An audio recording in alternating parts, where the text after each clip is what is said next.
I was told that I could leave anytime I want.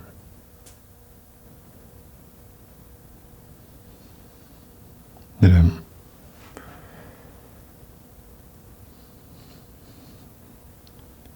I'm not obligated to tell you anything.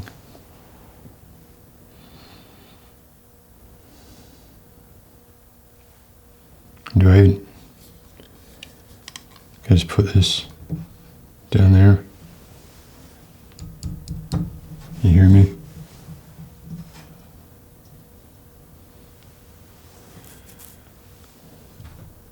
Thanks.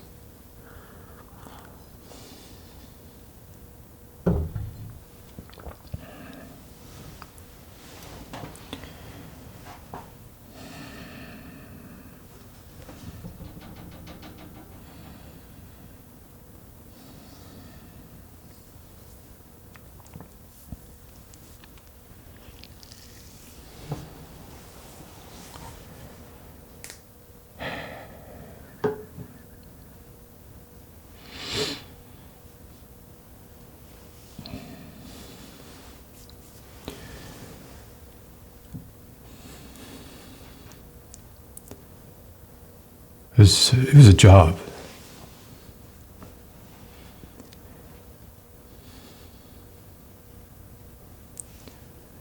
Okay, I did a long time.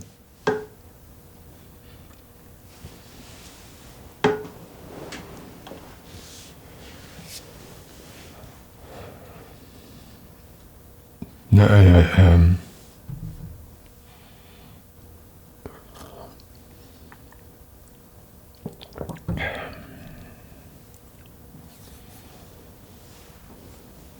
water tastes like crap.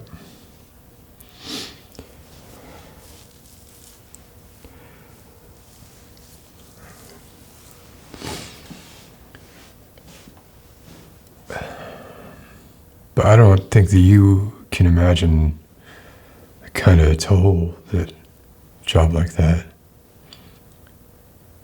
takes on a person.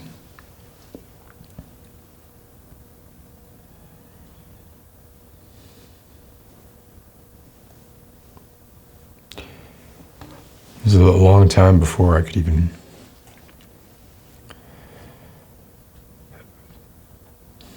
stare at something. My eyes would always be darting around. Nervous. Still nervous. The pills help. But then the pills remind me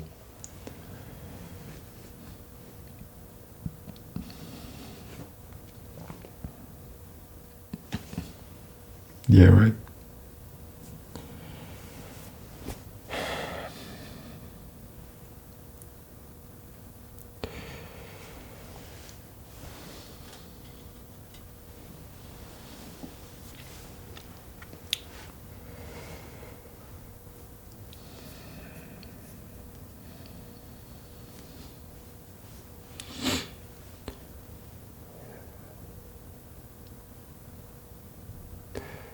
Colonizing another planet is risky business.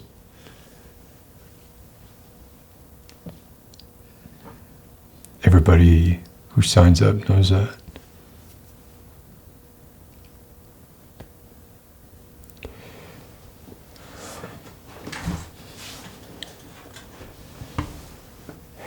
But, I mean, it's one thing to tell yourself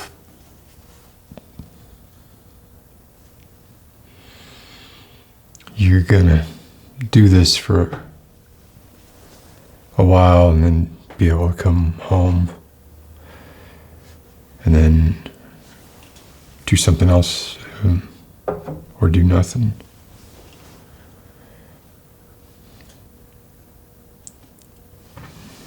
But once you get there, lots of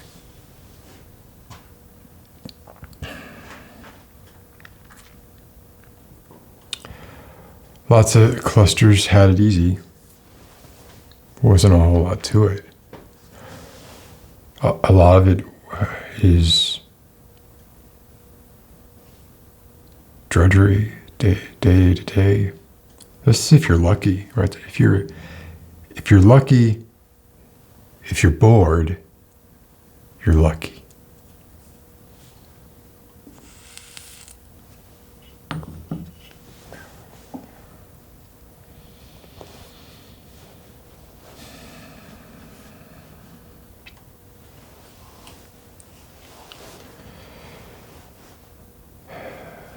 But if something goes wrong and something goes south, that's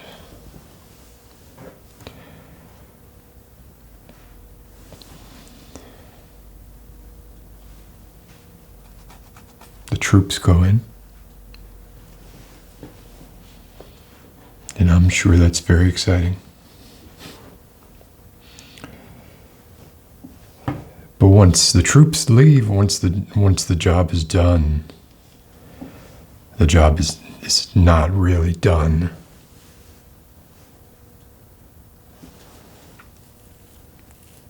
So the happy ending, good guys won or whatever. Credits start rolling, but they roll too soon. They missed a whole part. And that's what I did. That's what my unit did. It's what I did for decades.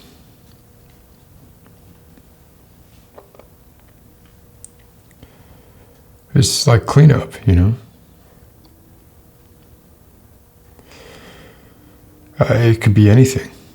I mean, most of the time, it's like I said, you know, if you're bored, you're lucky, you know. Sometimes terraforming doesn't work for innocuous reasons. And sometimes it works and they're done and they think they're done and you know, assets change hands and suddenly this outpost is no longer of military importance.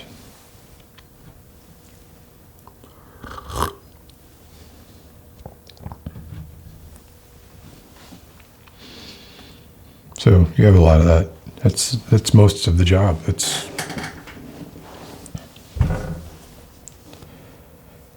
I'm honest,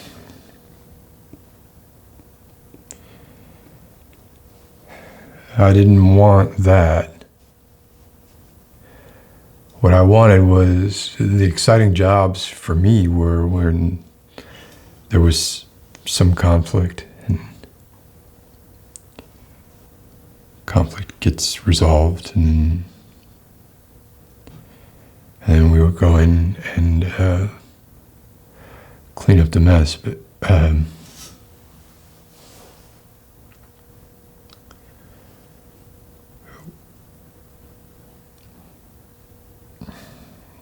conflict is a pretty broad term. You know, and there's a lot of ways something can go south.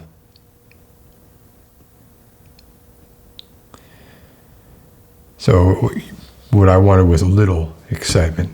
You know, I didn't want what we were getting. And the thing is, once you get those, once you do those kind of jobs, then you're expected to do those kind of jobs. And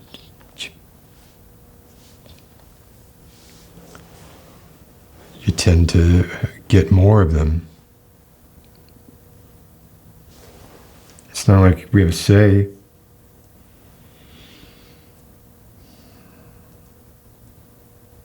And I don't know when it started. I don't know.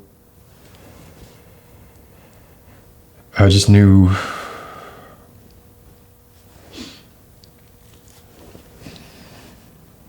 I was younger, you know, and I didn't.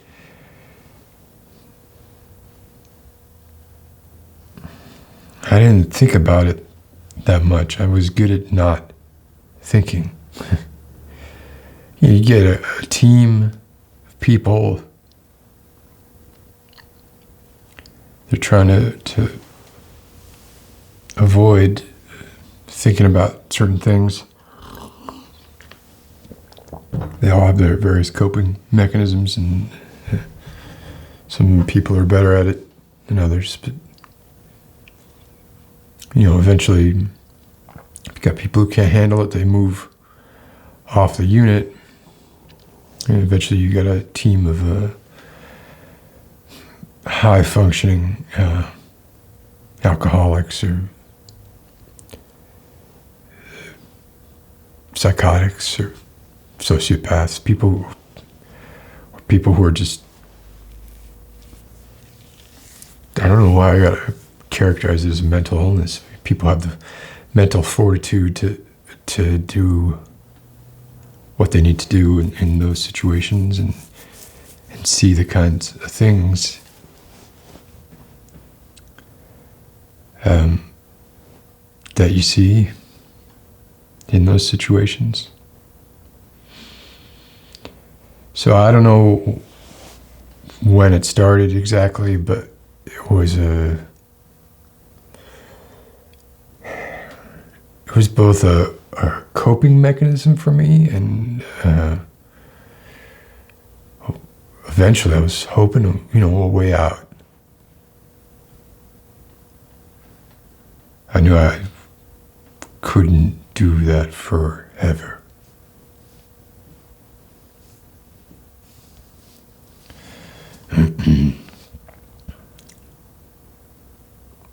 So you know the drill, you know how it is, right? I mean, it's pretty much the same. Doesn't matter what sector. Terraforming is they've industrialized it. It's an assembly line terraforming. They go for quantity over quality. And that's what I did too. So we'd get one of these colonies where they had an encounter, ran into resistance. A lot of times they wouldn't have the resources they needed to deal with it. And by the time the cops came, it was all long over.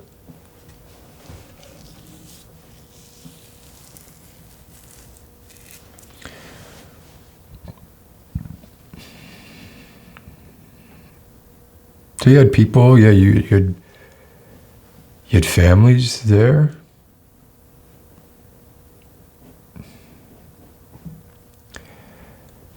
You'd have loners. You have people who had loved ones. You even had people who had loved ones in other colonies.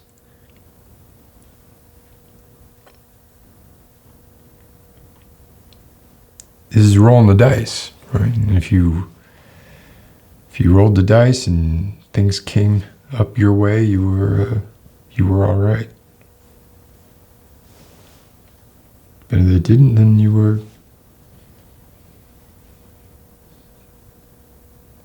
dead.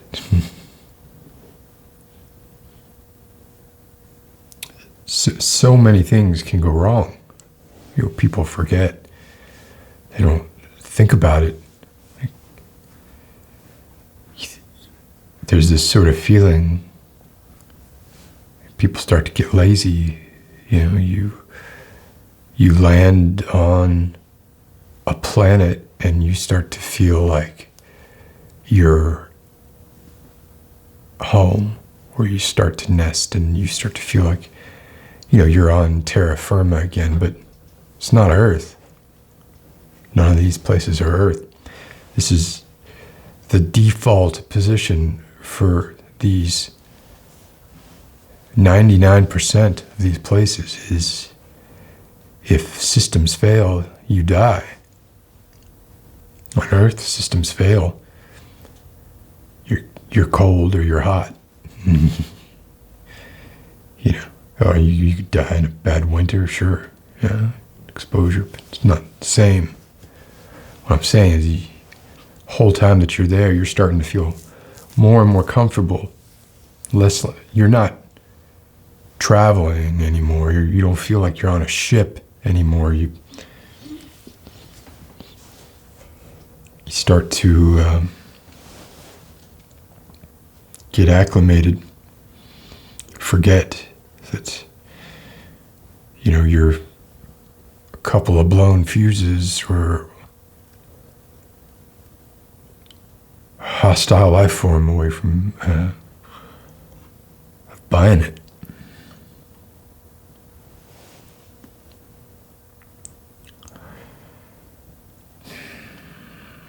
So, you know, every colonist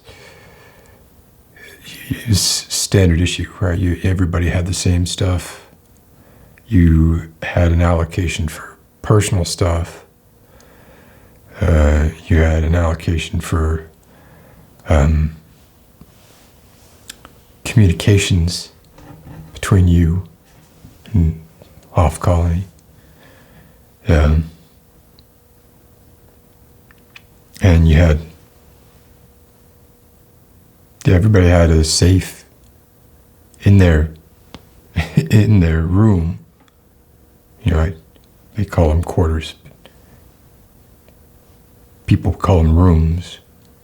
See what I'm saying? They start to feel like they were at a hotel. You have a safe.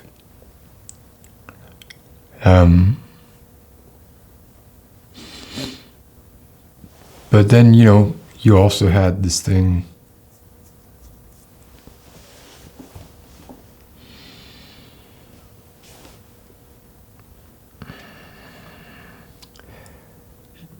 Things that people don't talk about. People don't talk about the kill pill. And people don't really talk about the capsule. You know, they more likely to talk about the capsule than the kill pill. Generally, don't. They don't talk about it either.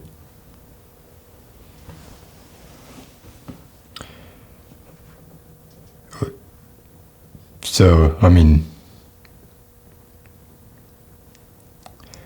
for the places where things did go wrong, thank God for those kill pills. You know, if it were me, I wouldn't have to think about it but a second. I'd be, cheers.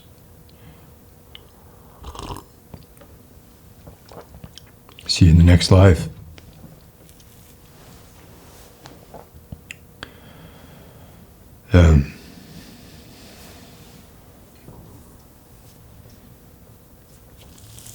The capsule was a little different. It was like those, the black box they used to have in airplanes.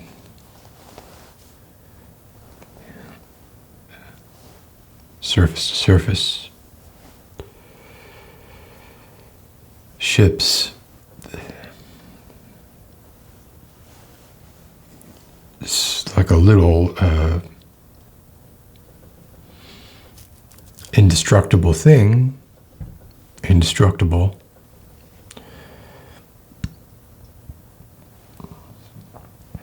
That if you knew you weren't coming back, you could put stuff in, and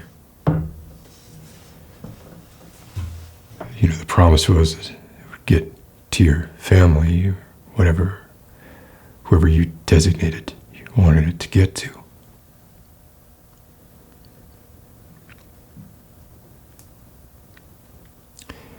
So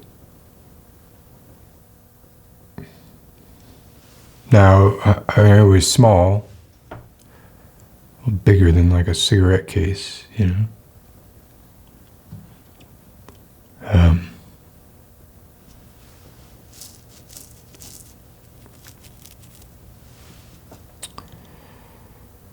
But these things were, like I said, they were supposedly indestructible. You know, the safes were more meant to prevent your stuff from getting stolen, you know.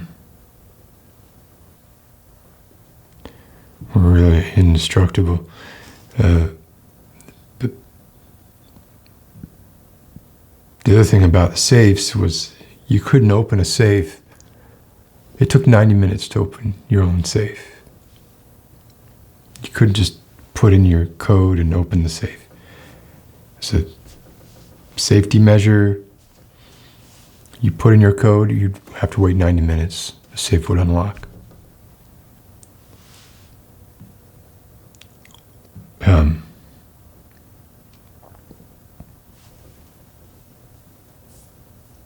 These capsules, you could only close those once. Well, you could only seal them once. You could open and close them. You hit seal, and that was it. Couldn't open it again.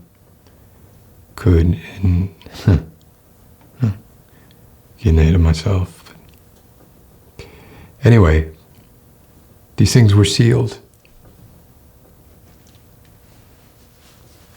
You couldn't tell what was in them, generally, you know.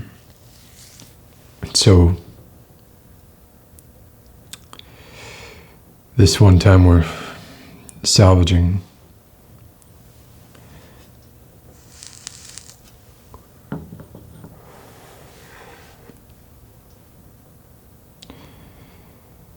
this Colony LV-246.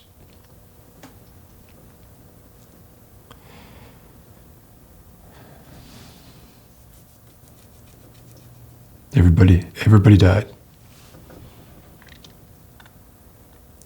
The vast majority of people in 246, it took the kill pill.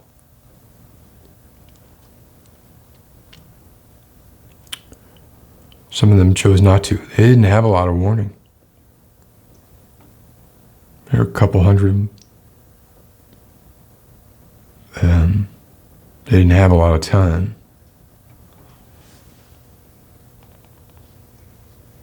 You know, I think maybe that's why I didn't know this. I didn't know this when I started doing it. But I think those timed locks on the safes made a difference. You know, but very few people knew all the ins and outs of how things worked.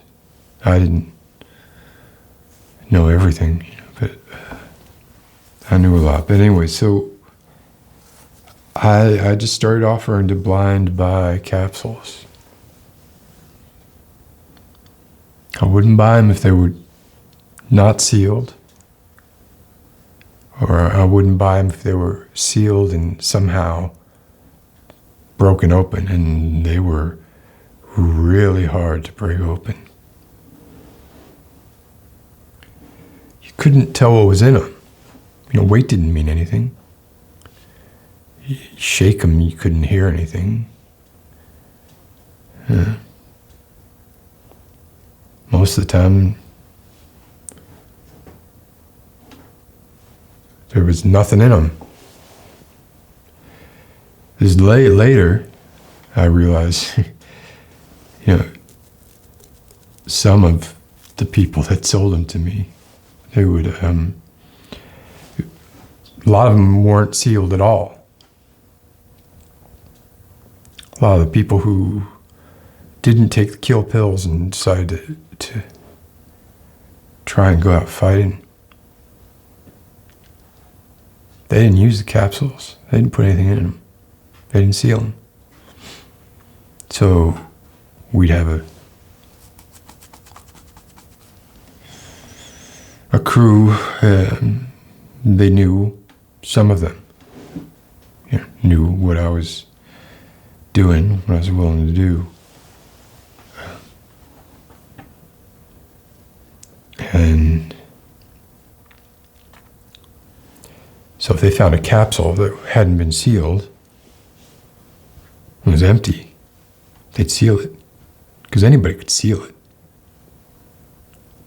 They'd seal it and they'd sell it to me. And I'd get an empty capsule. Sometimes I'd even put something in there,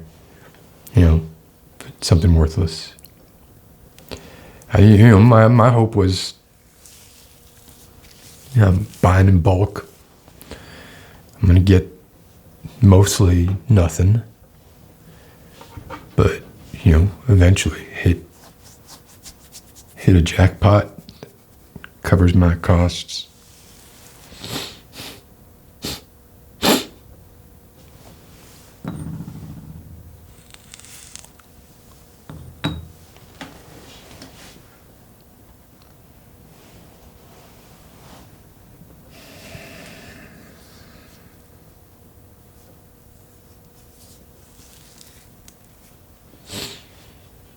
So I had figured out a way, after playing with these things for a long time, to get them to open. But even then, once they were pretty banged up by the time I was able to open them.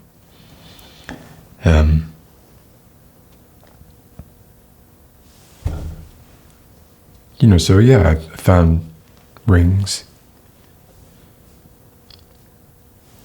earrings. I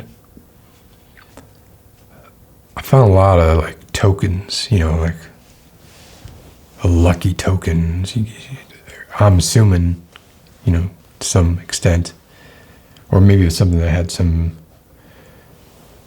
nostalgic value. But it's mostly worthless stuff. Because they had the safes. So there's only, people generally they'd put the valuable stuff in the capsule. Only if they were really short for time.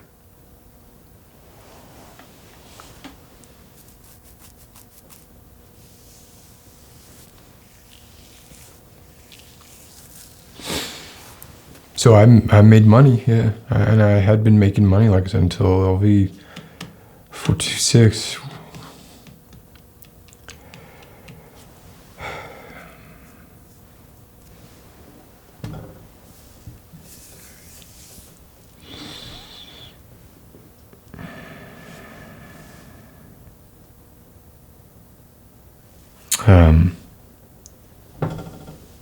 Yeah.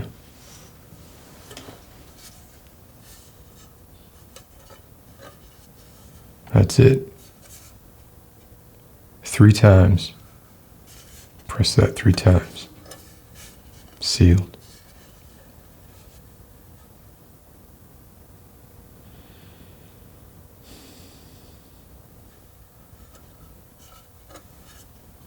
What can you fit in there?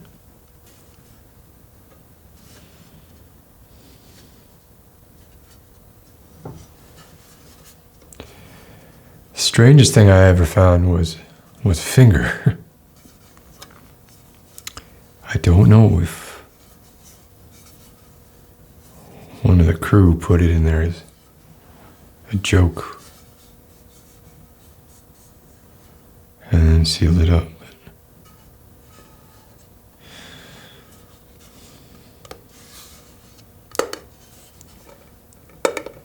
But I was making money.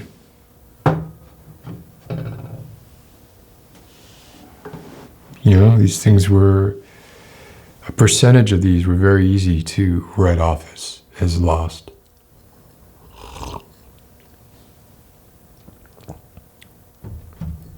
Generally, what people cared about were the safes.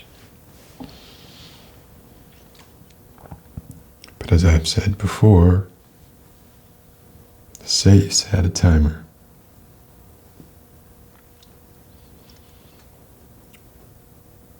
And as I came to discover, LV426 said if you didn't have a lot of time and you knew you weren't going to see your loved ones again,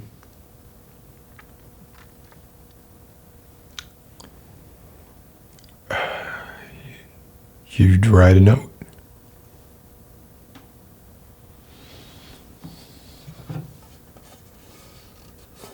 And you put it in here. Seal it. It's not what they were intended for. You could record video communications. You could send video communications. This was not intended to be an oblong envelope for handwritten letters. I think it's one of those atavisms people hung on to.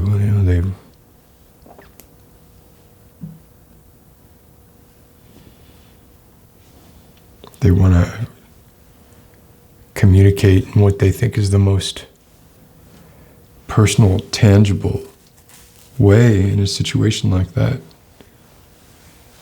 Writing is handwriting with a pen. Ballpoint pen, of course.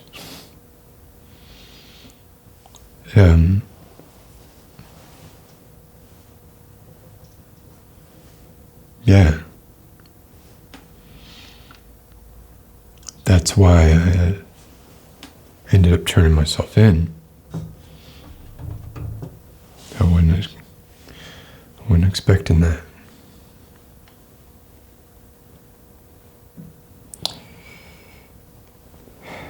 A lot of the letters were kind of like, a diary entry,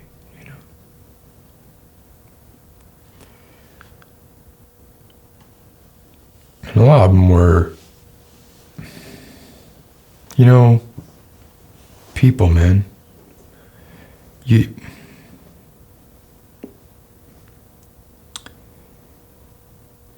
think we're all so different. We're not.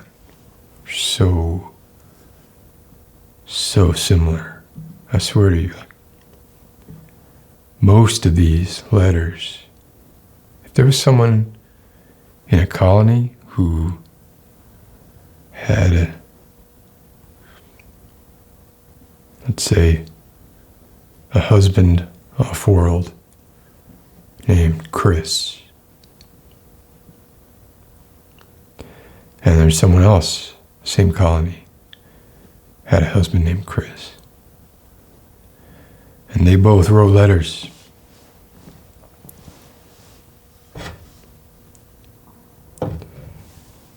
Nine times out of 10, unless there was some kind of telltale, kids' names, specifics like that, you generally don't write specifics like that. You don't write your child's name when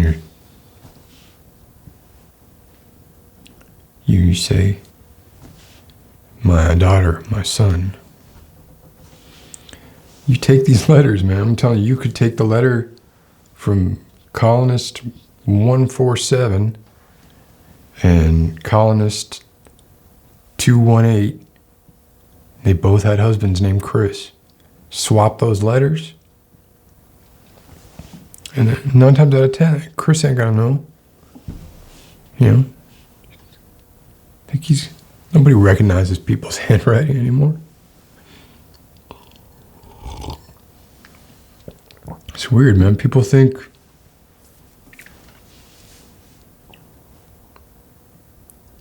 writing is the work.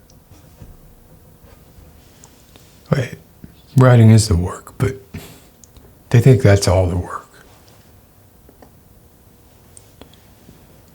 You put as much effort when you're reading something, depending on the kind of person you are, you put effort into reading, creating. When somebody's writing something, they're taking this idea they have of an experience and they're abstracting it into words, putting it on the paper, sort of encoding it.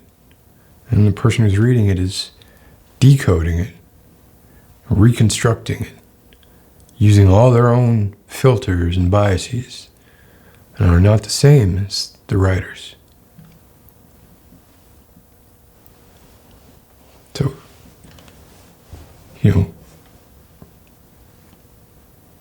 they put themselves in it as they read it, as they interpret it.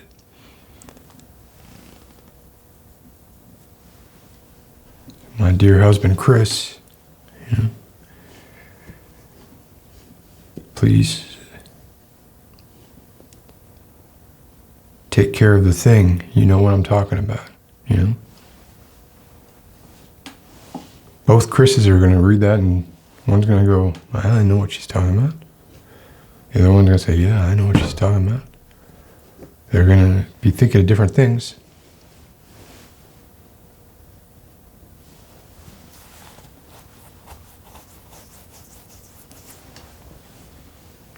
Reading is an effort. I'm not taking anything away from, obviously, writing. It's an effort. In times of duress, you don't have the luxury of being so detailed and specific. You're leaving a lot up to interpretation, so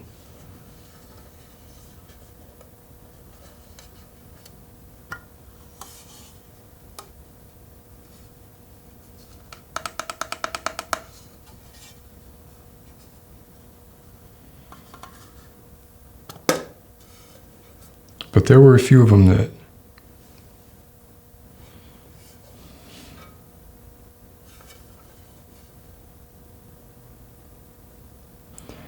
made me feel not so great about what I was doing. And like I said, once I opened them, I couldn't reseal them. They had to be lost. They had to be burnt.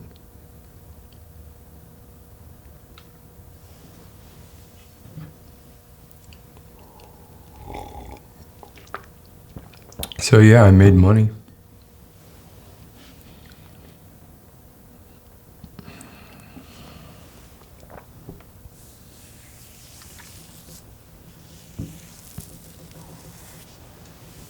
That's awful nice of you.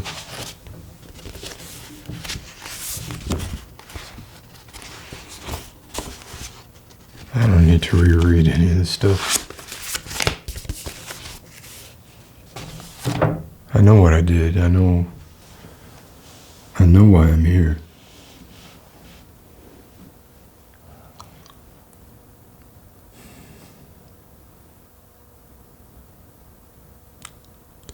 Some of those stories, some of those letters, those final words,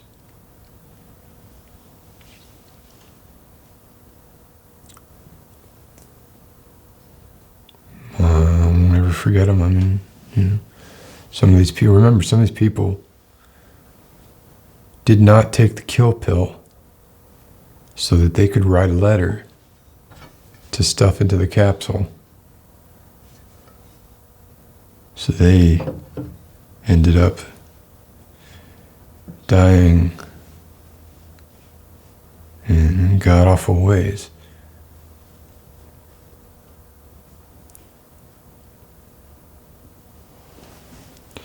So yeah, I remember a lot of them.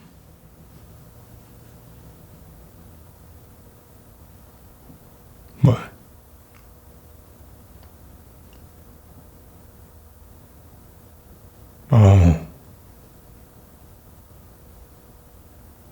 You want me to tell you the ones I remember? You realize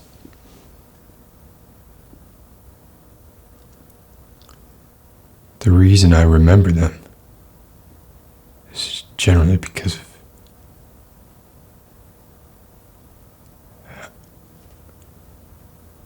how horrible they are.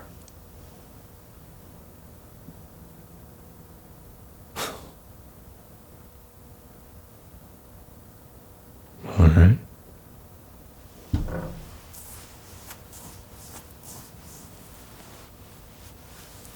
Sure. I'm game.